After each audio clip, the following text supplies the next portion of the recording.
Hello, I'm Dan the TMBOTC channel. I will be streaming sometime tomorrow, probably. I have a lot that's been going on lately, so I'm sorry I haven't been around lately. Uh, but I decided during my time that I'd see a movie, and I finally found Brazil. I've been trying to get this ever since I saw Doug's top favorite movies list. I never got to see Brazil, but I've seen Terry Gilliam's other stuff. I love Monty Python, of course, big fan of Monty Python movies and the series. I've actually been rewatching it with my friends, and I've been trying to find a chance to find this some streaming somewhere. I even watched because I got really confused by the ending of the movie. I had to watch Wisecrack's video on it. But I finally found it streaming free on YouTube. Uh, we're not, of course, I'm not going to be reacting or anything to it. I'll use this just as a backdrop, but or thumbnail or whatever. But I finally got to see this movie, uh, and yeah, I don't know. I think it is a really well put together movie. It's got his strange style to it. I've seen like Jabberwocky. I absolutely love Baron Munchausen. That's one of my personal favorites. Um, I want to show that to my friends actually. I think all the actors are excellent in this. Um, it was such a unique movie.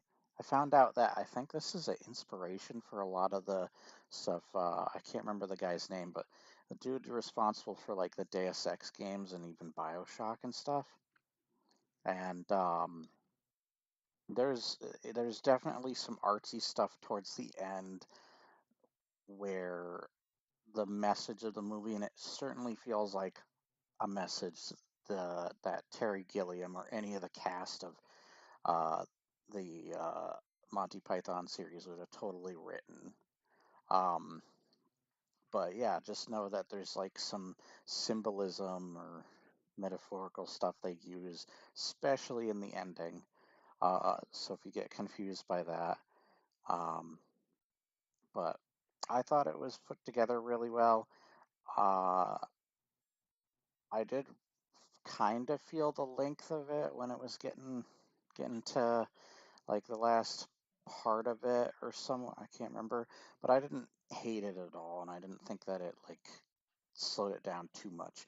I ended up really liking it. I thought there was some good humor here and there too. Such a great cast as well. Of course, you got Michael Palin. I remember the main dude. I remember him as the father of Elizabeth from the Pirates movies. You got Ian Holm. At first, I was like, "Is that guy kind of looks like Ian Holm?" And then I looked at the who was in the movie. I'm like, "Oh, holy crap, it is!" And then I was like, I couldn't unsee it after that because he is. um, Robert De Niro. Robert De Niro seems to be in just a lot of really good stuff in general. Um, Especially nowadays, he did the first Joker movie. He was in frickin' The Irishman and stuff.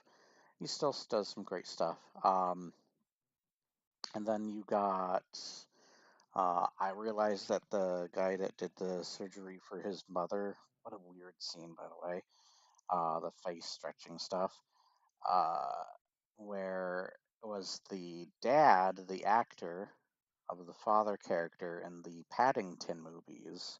Once I saw his face, I was like, is that the dad in Paddington? Man, I haven't seen him so freaking young. Um, who else was of course Michael Palin's in it, one of the cast, of course, of Monty Python. I'm trying to remember who else I saw in it that I recognized. Oh yeah, Bob Hoskins. I love to see a good Bob Hoskins movie instead of something like Son of the Mask. So I mean, he's got good movies. I love Roger Rabbit and stuff, but I showed Dave Nostalgia Critic's review of Son of the Mask and stuff, and I know about that movie. That movie pissed me off because I wanted a genuine sequel to The Mask, and then we got that, and now I'm like, maybe a sequel isn't a good idea. um, but this was such an interesting but also bizarre movie. I'd have to do like a ranking of Terry Gilliam movies. I feel like I'm gonna have to let this movie sit with me before I decide if it's my favorite. Because I think I still really love Baron Munchausen. That movie's freaking awesome. It's also got an excellent cast. I mean, Eric Idle, Robin Williams. You can't go wrong with them. um, but yeah, this cast to this was really great. I liked the look of it. It was a very unique looking, distinguishable film. That freaking ending, that one bizarre room with that baby face thing, his dreams as well as dream sequences. Like, holy crap, the imagery. Freaking wow. It feels Terry Gilliam, that's for sure. It feels like he took one of his drawings from Monty Python and just brought it to life throughout an entire film. But he's such a creative and original director. Um, so many great like unique directors. I put Terry Gilliam up there, Sam Raimi. Um, who else would I put up there? There's so many unique ones. Um, I love John Carpenter's work. Uh, Probably mostly early James Cameron stuff. Um, oh man, I'd have to think, of course, like Steven Spielberg and all that stuff. Stanley Kubrick definitely. Yeah, this was such a fascinating film, especially by the end. Um, I might have threw myself off a little bit. That's why I looked up a video of like what the frick does the ending mean? What does this whole movie mean? And I should have guessed what it meant, but I won't spoil or say anything. I'm going to be rewatching this, by the way, because my friend Dave was on the line while I was watching this, and he was hearing me go, "What the frick is going on in this ending and stuff? What is this weird ass stuff?" I love people not reacting to things too. That also plays into the like symbolism and stuff, and their weird ass computers, which are like magnifying glasses. Their weird ass cars, so much.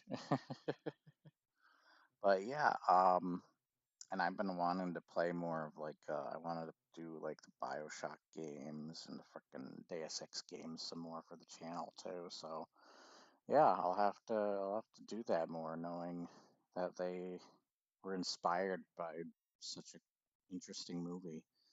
Um, Yeah, I think I have to let this once again. Once I rewatch it, because now my friend says he wants it. We might even watch it with three friends, because I usually meet up with a friend tomorrow. But or technically today. It's just such an interesting movie. I think we needed. I was saying I think I need more than just uh, myself to watch this. So I'll be rewatching this again probably tomorrow or the day after. I just had to catch this once I realized it was on here. I had to immediately watch it because I was uh, like, I can't find this freaking movie anywhere else. So when it finally showed that it was free to stream on YouTube, I was like, I gotta jump on that. I gotta.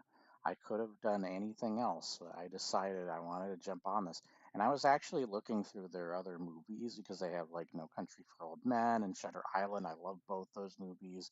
They have Army of Darkness is on there. I've been meaning to watch that with my friend as well, a bunch of other movies. And then I saw this and I was like, forget all those other movies. I got to give this my time. I got to see this. And I think to properly digest it and talk more about it, I think I do need a second viewing, maybe even watch some more videos talking about the film and what it's about. I usually do that stuff after I've watched a movie if I don't entirely absorb everything it has to say, all the information it has to tell me right away. I usually have to watch something if I'm not able to get it, my weak-minded self. But yeah, I liked this. I liked this a lot. The Dark Knight is still my favorite movie, though. But this was a good movie. I might even end up having it become like one of my top 10. Um, it's very interesting. It was very interesting. I need to watch it again. Good cast, good acting, very unique looking freaking film. I love the setting. I can see why this is so loved. Um, this movie's got like a goddamn 96% on Rotten Tomatoes too. Holy crap. And then like audience score is 90%. I can see why. However, IMDb is so weird. Whatever, IMDb, frick you, is like a 7 something on there. I can't remember what it was, 7 point something. Um, don't agree. But yeah, this was interesting movie. It's definitely one you're gonna have to digest a little, maybe even rewatch. Kind of this. That's the same deal though with No Country for Old Men and Shutter Island. I love movies like that where you need to kind of figure it out yourself or digest it more. Even with those movies, I originally watched stuff just to figure out like what the frick's going on in those. And guess what? Both those movies are like in my top 5 now. I love Shutter Island. I love freaking No Country for Old Men. Both those movies are amazing. Maybe this will somehow surprise me and like be up there. It's really hard since there's so many movies I love and have rewatched. This is technically my first time seeing it, so I don't really have a nostalgia attached to it, just mostly because it's so hard to get my freaking hands on watching, I guess, as well as I don't know if I had the motivation or the time or effort to go out of my way to find it. Um, but yeah, there's probably just a lot of obstacles in my way, as well as myself, even, uh, until I finally got to see this movie. And I just had to talk about it. This is a shorter stream, of course, and I'm sorry if I don't get to your messages and stuff. I'm probably going to go to bed after this because it's getting late for me.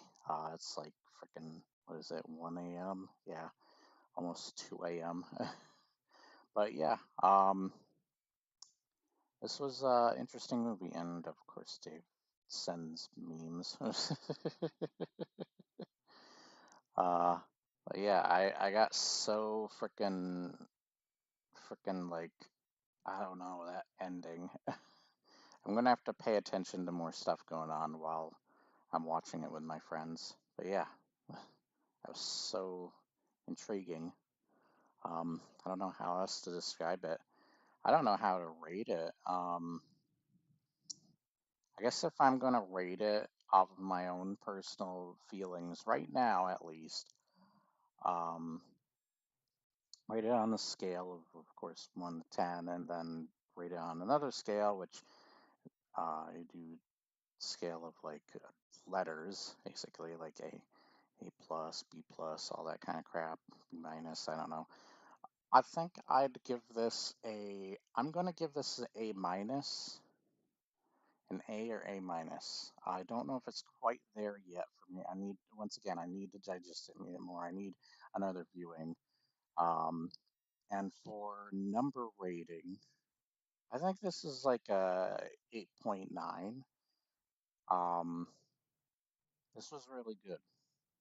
Um, yeah, I think I need to digest it a little more. Characters at times were really strange, like frickin' Robert De Niro and Bob Hoskins were really interesting. Um, yeah, but I hope you enjoyed nonetheless. I will see you next time, or found something interesting, I should say, because there wasn't really much going on in this stream or video or whatever. But I hope you found it interesting nonetheless. Go see this movie now that it's free to watch. I'm glad most of the ads too I could skip easily, but maybe you'll get more annoying ads. I freaking hate advertisements. Um, but whatever. As long as like the only person that's made advertising at all worth it is probably Radical Soda because he does not spend that much time on advertising stuff and it's hilarious. But where someone like Jimmy here just takes way too long with an advertisement, it has to read a typical script.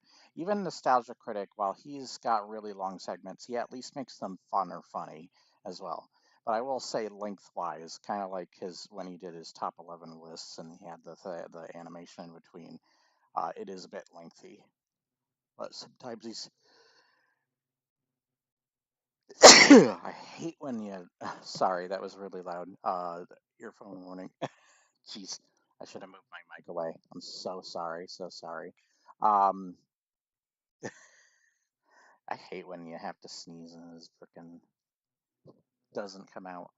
But I will see you next time. You have a awesome day or night, depending on your time zone and where you are. And I'll